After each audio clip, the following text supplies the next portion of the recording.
네, 국제뉴스 워싱턴이 이어가 보겠습니다. 선재규 선임 기자 나와 계십니다. 안녕하세요. 안녕하세요. 트럼프발 관세 전쟁이 본격화된다. 지금 시장은 온통 그 부분에 주목하고 있습니다. 캐나다, 멕시코, 중국에 대한 얘기인데 이게 뭐 처음 나온 얘기는 아닌데 이제 부과를 정말 시작하겠다 이렇게 발표를 한 거죠. 네, 이제 전쟁이 시작됐습니다. 네. 앞서서도 이제 그 캐나다하고 멕시코에는 25% 이제 보편 관세죠. 그다음에 이제 중국은 뭐 60%까지 어쩌고 했는데 10%로 일단 조금 좀 톤이 좀 조정이 됐습니다. 네. 그리고 이제 이 새 관세 부과 행정명령에 상대국들이 맞대응할 경우에는 더 올릴 수 있는 보복 조항도 들어가 있다는 점이 또 강조가 됐고요. 네. 그래서 지금 뭐 전략 그 상대국 중국은 물론이고 동맹들까지도 무차별로 지금 관세를 부과하는 건데요. 이렇게 되니까 이제 지금 아시다시피 중국, 멕시코, 캐나다에서 미국으로 수입되는 제품이 미국 전체 수입 한 절반 가량 됩니다. 그래서 이제 지금 뭐 멕시코, 캐나다 뭐 전부 다 보복 관세 이제 하겠다고 하고 또 뭐 세계 무역기구에 제소한다고 하는데 어쨌든지 협상 가능성은 있지만 관세 전쟁은 이제 본격화됐고요. 그래서 이제 유럽 연합도 바짝 긴장하고 있고 이제 우리나라도 그렇고 일본도 그렇고 주요 교역 상대국들도 지금 긴장할 수밖에 없습니다. 지금 특히 그 트럼프가 이거 말고도 그 반도체, 철강, 석유, 가스 같은 부분에 대해서는 이제 상공일조 발동한 부문별 관세 가능성도 지금 관측이 되는 상황입니다. 이 해당국들은 보복을 얘기하고도 있고, 뭐 보복 관세, 맞불 이런 얘기도 지금 나오고 있는 뒤에서 그 얘기 좀 해보고요. 이 보복이 나오면 좀 더 많은 관세를 부과할 수 있다. 이런 조항도 아예 애초에 포함이 되어 있군요. 그렇습니다. 네. 그리고 이제 트럼프가 여기 대해서 이제 트루소셜에 이제 글을 올렸는데 오늘 새벽에 외신이 전한 걸 보면은 고통이 있을 수 있다. 네. 그렇지만 그런 그 모든 것은 대가를 치를 만한 가치가 있다고 강조를 했습니다. 그러니까 이제 쉽게 물러나지 않겠다는 점을 강조를 하는데 네. 글쎄요. 그리고 또 이제 트럼프가 이 트루소셜에 올린 글에 보면은 미국이 36조 달러나 되는 빚이 있어서 있다면서 더는 어리석은 나라가 되지 않겠다. 이 얘기는 그동안 이제 몇 차례 했죠. 그러니까 미국에 와서 제품을 만들면 관세는 없다. 아주 간단하게 얘기를 했습니다. 네. 그리고 이제 캐나다에 대해서는 미국 보조금 없이는 생존 가능하지 않다. 51번째 미국주가 되는 게 어떠냐. 그런 얘기를 또 거듭 강조를 했습니다. 네. 미국에서 제품을 만들면 관세가 없다. 이 내용도 상당한 포인트인 것 같네요. 그렇죠. 네. 들어와라. 여기서 만들어라. 뭐 이런 얘기인데 각국 반응 보겠습니다. 중국도 그렇고요. 상응 조치를 예고하고 나섰죠. 공식적인 반응이 어떤 겁니까? 상무부 대변인이 어제 홈페이지에 글을 올렸는데 네. 백악관이 펜타닐 등을 이유로 해서 그 10% 추가 관세를 선포했다.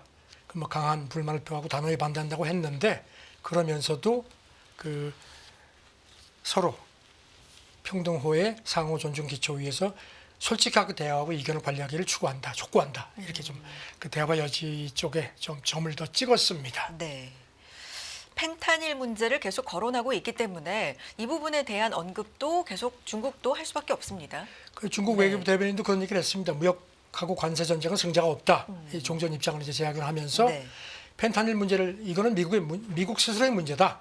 그러면서 이제 덧붙이기를 요게 이제 포인트 같습니다. 미국이 잘못된 처사를 벌어졌고 중미 관계의 안정적이고 건강한 지속 가능한 발전을 추동하기를 촉구한다. 그러니까 협상하자는 얘기입니다. 네.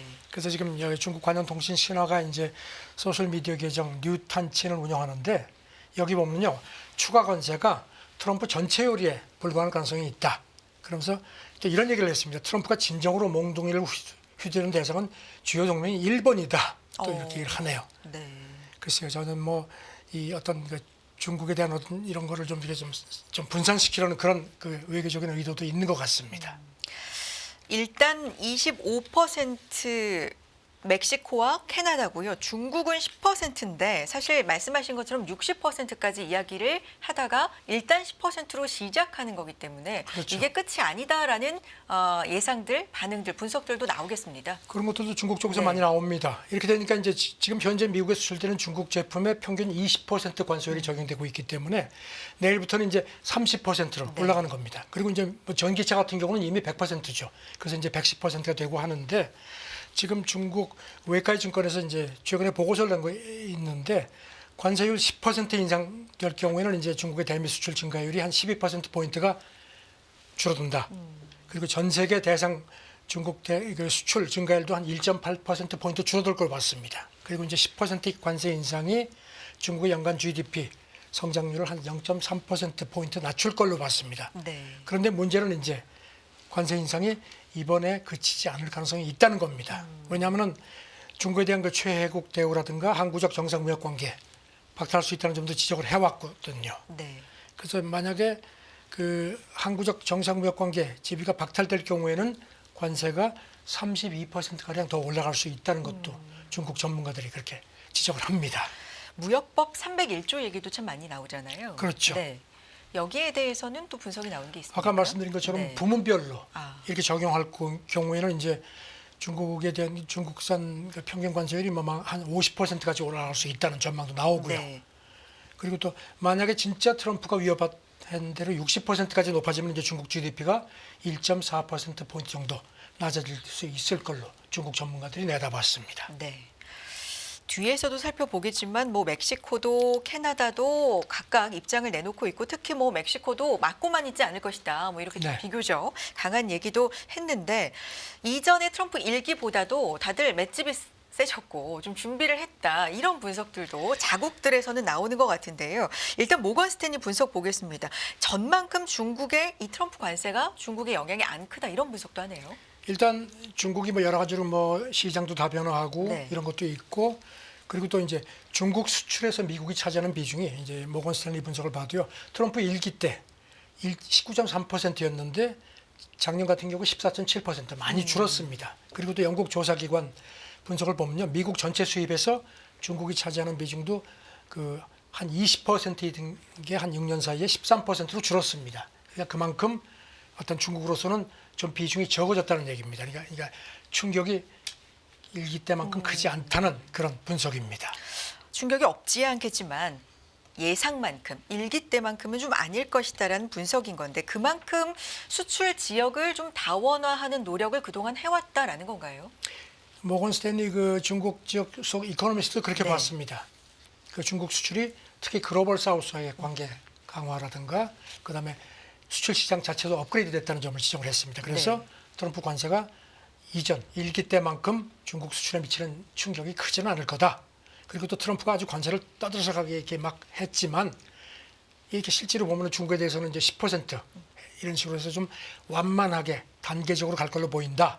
그리고 또 트럼프 스스로도 지금 미국의 인플레하고 재정 적자 때문에 1기 때처럼 그렇게 아직 강하게 밀어붙일 수는 없다는 겁니다. 그래서 일정한 제약이 불가피하다는 그런 진단도 했습니다. 서로 지금 정책을 매기고 있는 부분이라든지 아니면 주고받는 말도 조금은 톤 조절이 있는 것 같다는 분석도 있어요. 그렇죠. 중국 네. 전문가들도 그렇게 봅니다.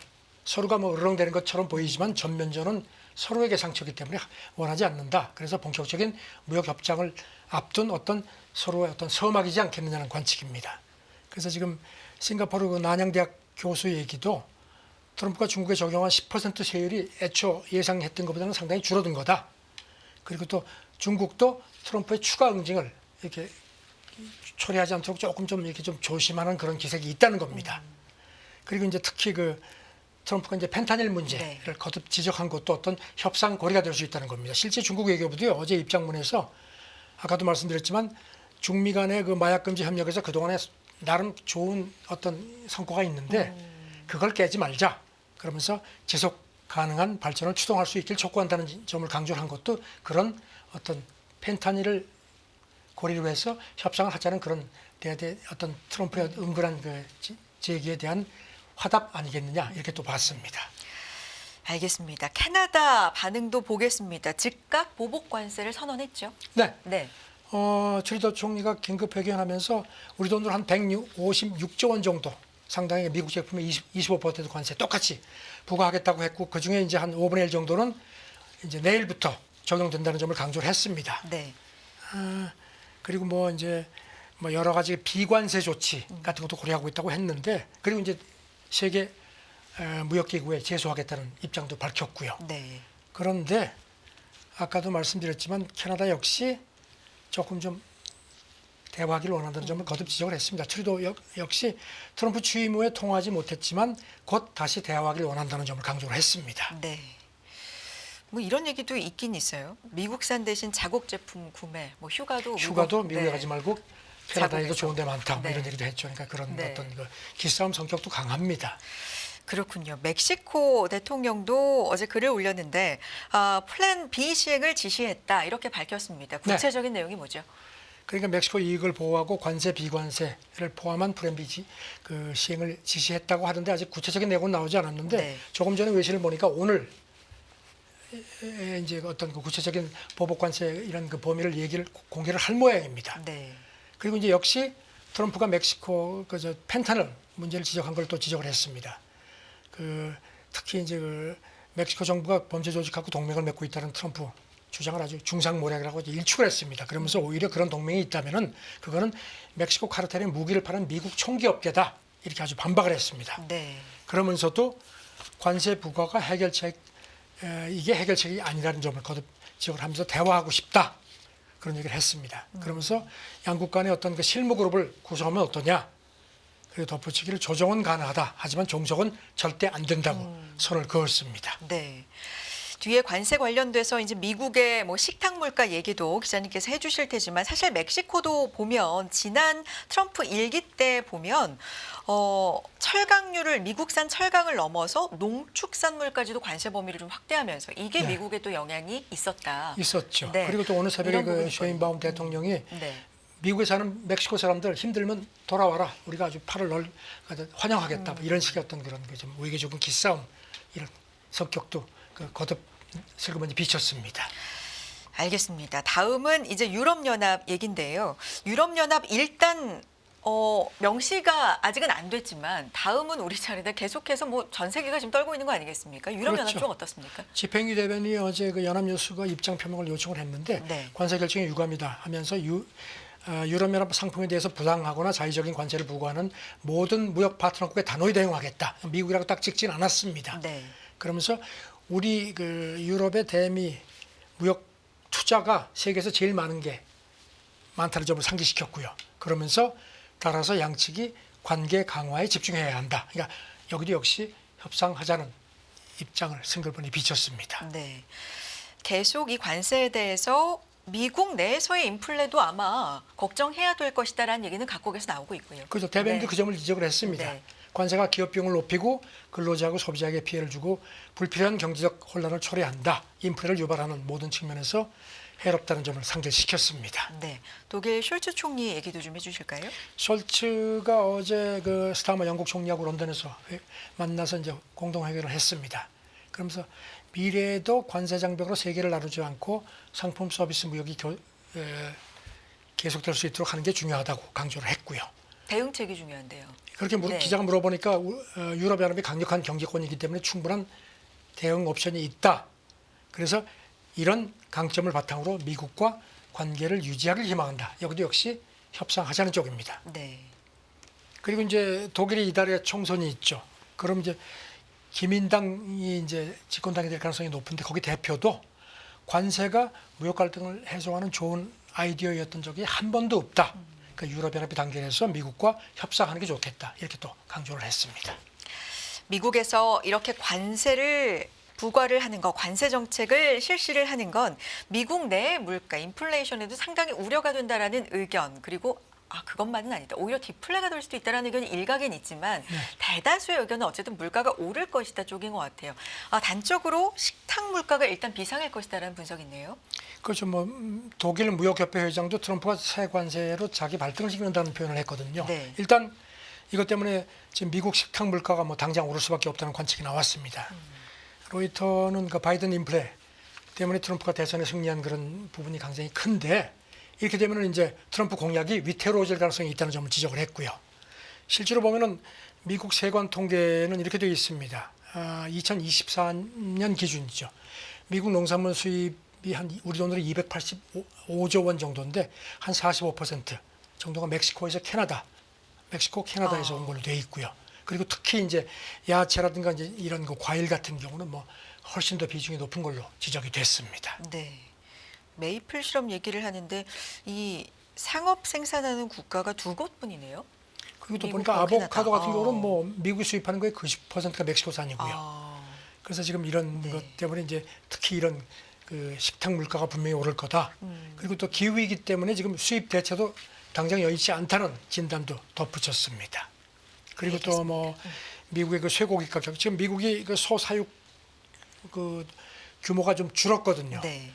그 바람에 그래도 지금 수요는 계속 늘어난다. 그래서 이제 이것도 그렇고 조류 인플루엔자 때문에 지금 미국 내 달걀 가격, 우유 생산량 감소 같은 것도 겹쳐서 더욱더 오를 거다. 그래서 이제 전미 식료품 업체 연합 대변인이 결국 트럼프 관세가 미국 식품세로 작용할 거다. 그래서 유효한 해법이 아니라고 강조를 했습니다. 식품세. 네. 이것도 좀 주목을 해볼 필요가 있겠네요. 말씀하신 조류 인플루엔자의 영향도 있었고 최근 몇 달 사이에 또 이 달걀 가격이 인플레에 올랐죠. 큰 네. 영향을 미치기도 했었는데 관세발 영향은 어떨지 좀 당분간은 주목해 보겠습니다. 캐나다 원유와 관련된 얘기도 있죠. 어떤 얘기입니까? 뉴욕 타임스가 이 부분을 이제 조명을 했는데요. 네.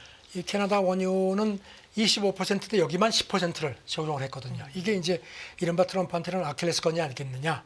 지금 미국이 현재 뭐 세계 최대 원유 생산국이긴 하지만 실제로 에너지 그 생태계, 그러니까 자급자족이 여의치 않은 구조라는 점을 지적을 했습니다. 그러면서 미국에서 처리되는 원유의 한 40%가 수입분이고 특히 캐나다산이 이 중 60% 정도를 차지한다는 점을 상기시켰고요. 네. 그래서 이제 캐나다 원유에 높은 관세를 부과하면 이제 이게 그대로 미국 휘발유 가격에 반영이 될 수밖에 없으니까 트럼프가 그거를 고려했을 거라는 지적입니다. 뭐 드릴 베이비 드릴이라고 하잖아요. 네, 생산을 해서 물가를 낮추겠다라는 전체적인 정책이 있기는 합니다만 그림이 있긴 합니다만 이게 당장에 뭐 실현될 가능성이 좀 요원해 보이기도 하고. 그리고 네. 이제 미국 뭐 이제 선거가 끝나긴 했지만 네. 그 미국 석유 업계가 사실 트럼프의 아주 강력한 지지 기반이었거든요. 그 유화 협회 대표도 성명을 냈는데 미국 소비자한테 결국은 이 충격이 갈 텐데 그 소비자들이 이거 충격을 체감하기 전에 그 관세가 사라질 수 있도록 협상을 하는 게 좋겠다 이렇게 또 압박을 했습니다. 네. 알겠습니다. 자, 다음 얘기로 넘어가 보겠습니다. 트럼프 대통령이 젠슨 왕과 만난다라는 이야기가 이제 전해지면서 지난 시장에서도 이게 기대감으로 좀 작용하기도 했었는데 물론 관세발 충격으로 그게 좀 흐릿해지기는 했습니다. 면담을 했다고 하죠? 네, 네. 현지 시간 지난 금요일에 만났습니다. 그 트럼프 2기 출범 후에 이제 두 사람이 만난 거 처음입니다. 원래 미국 빅테크 CEO들이 트럼프 취임식에 대부분 참석을 했는데 그 젠슨 왕은 그때 중국 가 있었죠. 맞아요. 안 왔었죠. 네. 그래서 이제 그런데 뭐 이제 로이터는 딥시크 돌풍 이전에 두 사람이 만나는 게 예정이 돼 있었다고 하지만 들리는 얘기는 지금 이제 딥시크 문제하고 AI 칩 수출 통제 강화 문제가 논의된 것 같습니다. 특히 그 이번에 그 딥시크가 그 엔비디아 그 저사양 AI 칩을 써서 이제 된 걸로 되어 있어서 이것도 미국 상무부가 지금 추가 통제하는 방안을 검토한 걸로 전해졌는데 일단 두 사람이 만나서 이렇게 딥시크 문제를 아마 깊이 있게 논의를 한 것 같습니다. 트럼프 대통령이 일단 무슨 일이 일어날지 말할 수 없다. 좀 말을 아끼는 분위기긴 했는데 일단 시장은 딥시크 사태도 있고 해서 좀 수출 제한 저사양 쪽 이런 부분도 그런 얘기가 됐을 것 얘기가 같다. 있었을 걸로 그렇게 네. 관측이 됩니다. 알겠습니다. 딥시크에 대한 얘기 좀 이어가 볼까요? 이 딥시크 AI 모델에 대해서 정말로 이게 우리가 긴장할 정도냐, 성능이 그 정도로 뛰어넘은 거냐에 대해서도 좀 얘기가 많은 것 같은데요. 어떻게 분석 나오고 있습니까? 일단 미국 빅테크 CEO들은 뭐 그런 식의 혁신에 가는 그런 과정이고 필요한 거다 하면서도 이제 상당히 경계하는 모습은 뭐 여전하고요. 그리고 이제 궁극적으로 고객이 최대 수요자가 될 거라는 점도 지적을 했습니다. 네. 일단 마이크로소프트도 그렇고요. 전반적으로 그렇다면 AI 쪽으로 이 투자를 줄일 것인가 이런 부분이 딥시크 이후에 상당히 관심사였는데 지난주에 그런 얘기까지는 안 나왔어요. 하지만 성능이 상당히 좀 올라와 있는 거는 인정하는 분위기는 좀 있었던 것 같아요. 그렇죠. 네. 그 여기 대해서 이제 그 오픈 AI의 그 얼트먼 CEO는 민주적 AI 승리의 필요성을 상기시키는 거다. 그러니까 이걸 위해서 국가적인 그 합심이 필요하다는 점을 지적을 했고요.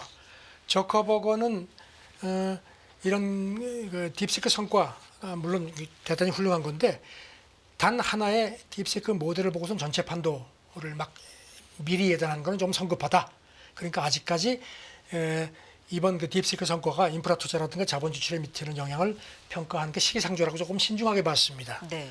그리고 이제 기술 경쟁이 뭐 계속 치열해질 거라는 얘기가 나왔는데 이런 가운데 딥시크가 이 자기네가 그 새 모델을 공개한 그 당일에 보니까요. 앨런 AI 연구소에서 자기들이 또 뭐 딥시크보다 오히려 더 뭐 기존 것들보다 더 성능이 좋은 툴루 3405B라는 이걸 또 오픈 소스로 공개해 버렸습니다. 네. 그러니까 이제 갈수록 이런 식으로 이제 저가 다품종 이런 경쟁은 더 치열해질 거라는 그런 이제 관측이 하나씩 뒷받침 되는 것 같습니다. 지금 사실 실리콘밸리의 뭐 가장 어두운 시간이다 이런 표현도 나오고 있고요. 제2의 딥시크가 줄줄이 중국에서 대기 중이다라는 기사 분석들도 좀 있더라고요. 문샷 AI 비롯해서. 네. 그래서 마이크로소프트 이사회 멤버죠. 이제 그 리드 호프만 이 사람은 링크드인 공동 창립자인데 기술 경쟁이 드디어 이제 본격화됐다. 하지만 미국 기술이 야 이제 끝났구나 하는 식으로 개탄할 정도는 아니다. 또 이렇게 조금 너무 움켜들지 말자는 점도 강조를 했습니다. 그러니까 전반적인 분위기는 경계감은 있지만 아직까지는 네. 넘는 정도는 아니다. 예상됐다는 겁니다. 뭐 이런 분위기네요. 그런 가운데 국가보안법 등 중국 규정 준수를 명시하고 있다. 딥시크가 이 가입 요건이에요. 뭐 이런 부분 어떤 관련성이 아주 뭐 있습니까? 노골적입니다. 사회주의 기치 준수. 그래서 정책에 부합하도록 하는 콘텐츠 중재 이게 이제 네. 검열하고 제한 이것도 이제 포함이 되어 있고요. 그다음에 이제 유저 정보가 중국 안에 있는 서버에 저장되고 국가와 공유할 수 있는 될 수 있다는 점도 명시가 되어 있습니다. 네. 그래서 그런지 대만이 즉시 공공 분야에 대해서 딥시크 쓰지 말도록 금지를 내렸고요. 그리고 이탈리아도 바로 차단시켰습니다. 그다음에 뭐 지난주에도 말씀드렸죠. 영국이라든가 뭐 독일 이런 데도 지금 계속 이런 걸 규제하는 문제로 지금 검토를 하는 걸로 알려지고 있습니다. 네. 우리도 지금 개인정보보호위원회에서 딥시크 쪽에다가 공개적인 그 공식 질의서를 발송할 예정인 걸로 그렇게 나타났습니다. 알겠습니다. 딥시크에 대한 이야기는 계속해서 좀 새로운 것들이 나올 것 같은데요. 또 전해주시고요. 다음 얘기 넘어가 보겠습니다. 트럼프 대통령의 얘기인데요. 다음 주 28일 일본 총리가 나와 대화하기 위해서 미국에 올 것이다. 이런 언급을 했습니다. 이게 공식적으로 정해진 겁니까? 아니요. 이렇게 얘기를 했습니다. 기자들한테. 나는 일본을 매우 좋아한다 하면서 일기 때 특히 고 아베 신조 전 총리하고 매우 가까웠다는 점을 강조하면서 이제 현지 시간 지난 금요일 날 이제 기자들을 만났는데 다음 주 그러니까 이번 주죠. 네. 그가 나와 대화하기 위해서 미국에 올 예정이다 했는데 지금 보면은 교도통신 얘기는 금요일쯤 백악관 회담이 이루어질 것 같다는 관측이고요. 뭐 짐작하시겠지만 일본 기업 미국 내 미국 투자 문제, 그다음에 방위비 증액 문제, 그다음에 US 스틸 인수 문제, 그다음에 미국 LNG 수입 확대 뭐 이런 것들을 거론하지 않겠느냐 이렇게 관측이 됩니다.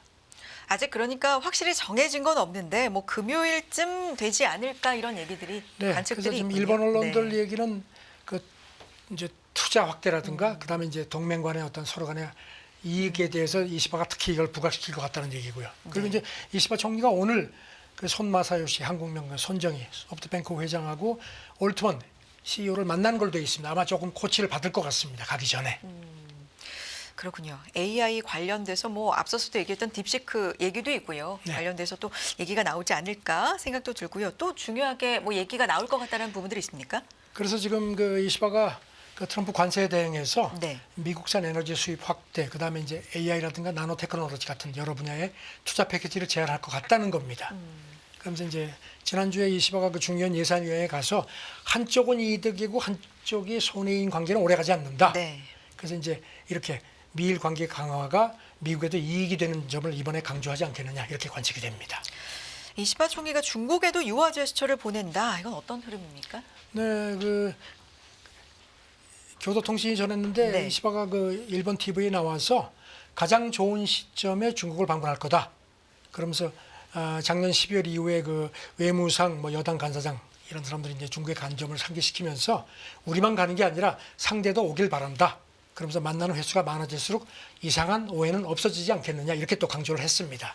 아무래도 좀 이렇게 중국에 대해서도 미국의 관세와 관련해서도 필요한 부분은 이게 중국하고도 연대할 수 있는 그런 것도 슬그머니 모색을 하는 것 같습니다. 알겠습니다. 다음 이 이민 정책 얘기로 기자님 가야 될 것 같은데요. 네. 지금 강하게 드라이브를 미국에서 걸고 있는 두 가지 축이 있다면 관세와 이제 이민 정책입니다.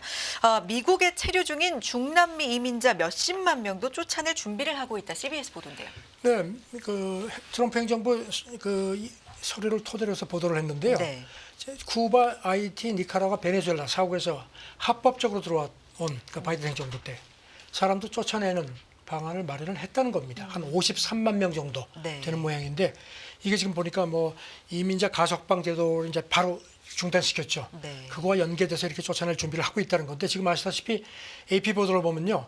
관타나모 기지에 이런 이민자들을 수용하는 그런 것도 지금 준비를 하는 모양입니다. 그러면서 한인 사회도 초긴장하고 있다는 얘기 나오죠. 백악관 대변인 네. 발표를 보니까 애틀란타에서 1월 말에 이런 그 범법 한국인 체포된 걸로 그렇게 발표가 되어 있습니다. 네. 아동 포르노 소지 혐의라는데 이 사람이 이제 첫 케이스로 발표가 돼서 지금 한인 사회 추정을 보면은 한 15만 명 정도의 그러니까 서류가 구비되지 않은 체류자가 있는 것 같은데 범법 경력이 없어도 체포되면 추방이 가능하다는 겁니다. 그래서 바짝 긴장을 하는 모양인데 이것 말고도 그 입양 제도의 사각지대 때문에 시민권을 받지 못한 한인 입양이 한 2만 명 정도인데 여기도 지금 상당히 불안해하는 모양입니다. 알겠습니다. 오늘 국제뉴스 또 관세 얘기가 주말 동안에 많이 나오면서 자세한 내용들이 좀 있었습니다. 다 정리해 주셨고요. 선재그 선임 기자와 함께했습니다. 오늘 말씀 고맙습니다. 네, 감사합니다.